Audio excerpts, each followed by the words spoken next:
Kenya is part of Africa.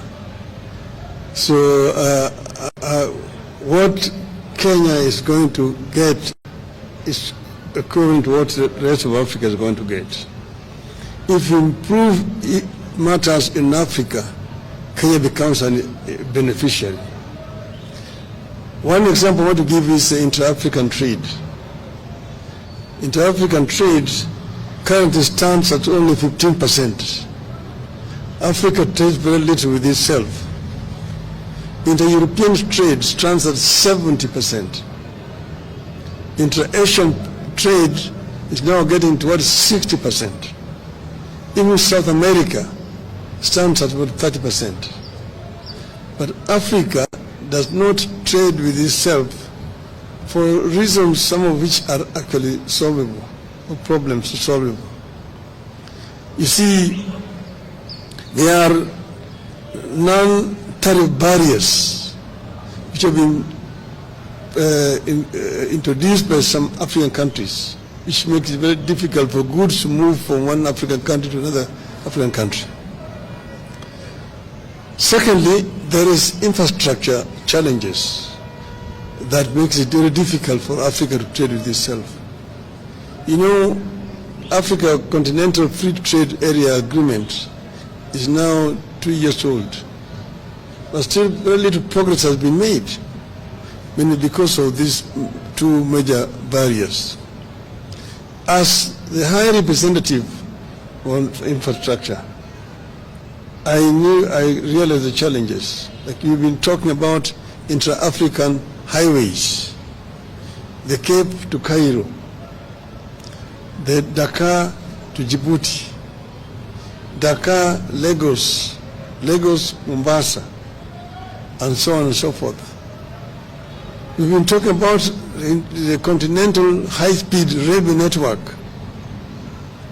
one Beira to Walvis Bay, one the old Benguela line, Lobito to Lubumbashi.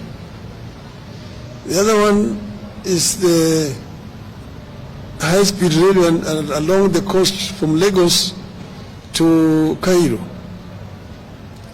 The other one is our LAPSET, the Lamu Port, South Sudan, Ethiopia Transport Corridor, which as a representative of the AU on infrastructure, we actually extended from Juba through Bangui in Central African Republic to the Port of Cameroon to create a land bridge that links the Atlantic Ocean to the Indian Ocean and opening up the interior of the continent, which are landlocked for trade. See, for example, Kenya grows tea. How does Kenya export its tea to Central African Republic? Between Kenya and Central African Republic, there's only South Sudan. South Sudan is the only country between Kenya and Central African Republic. But how do you take the tea there? There's no infrastructure. You have to find a ship that will go around the Cape, along the western coast, to the Cameroonian port of Douala, and then by road to Bangui. The French are there ahead of you. That's why they drink in Bangui Kenyan tea, christened as English breakfast tea. But with an upset, we can be able to take our goods there. But this infrastructure cannot be developed country by country. You need to have a mechanism at the center that is coordinating funding for the infrastructure. If you want to do the LAPSET, Kenya can only do its part up to the border with South Sudan. Then South Sudan needs to take it from there to the border with Central African Republic. Central African Republic takes it to Cameroon and to reach there. But you need a center to be able to coordinate funding, to mobilize funding for this infrastructure development, which are cutting across the continent. That is why those things have not been done. That's why even the trans-African highways have not been done. and so on. So we are also talking about the high-speed fiber optic network connecting all the African capitals. We're talking about open skies, to be able to move freely in the African airspace without so much impediment. At the moment, traveling across Africa is a major problem.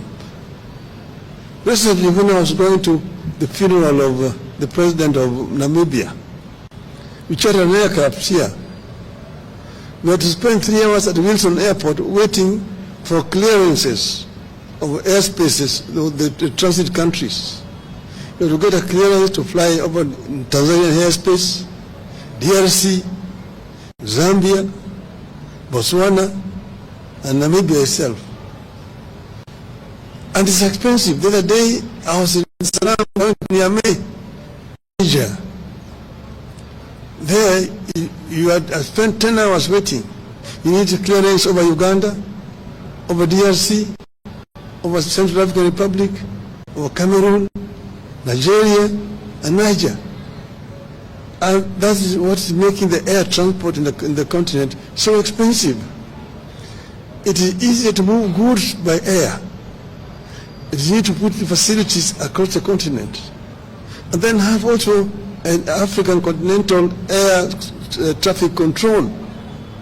In Europe, you only need one permit and you can fly all over the countries of Europe. Here, you need to get permission from Nairobi, Dar es Salaam, Kinshasa, Lusaka, nearly going down those sides. So all these are what is making inter-African trade difficult. I've told you about the issues of visas.